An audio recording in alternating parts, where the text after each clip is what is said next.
ఇంద్రవల్లి అమరవీరులకు ఇండ్ల పట్టాలు ఇచ్చి భూములు ఇచ్చినందుకు ఇంద్రవల్లి అమరవీరుల స్తూపాన్ని ఒక పర్యాటక కేంద్రంగా చేసినందుకు మా మీద ఆదివాసీలు కోపంగా ఉన్నారా?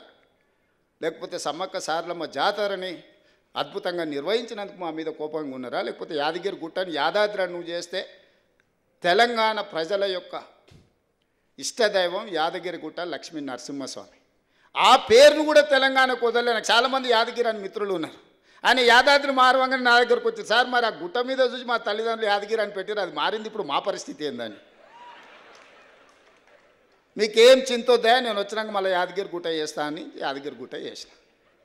వాళ్ళకి టీటీడీ ఉంటే మనకు వైటీడీ ఉంది, మనం కూడా పెద్ద సంస్థను ఏర్పాటు చేసుకున్నాం. ప్రతిసారి దర్శనాలకు వాళ్ళని అడుక్కొని మా ఎమ్మెల్యేల లెటర్లే అని మనం అడుక్కున్నాం ఎందుకు? భద్రాచలంలో రాములవారు లేరా? లక్ష్మీ నరసింహస్వామి లేడా? లేకపోతే రామప్పలో శివుడి అంశ లేదా మనకు?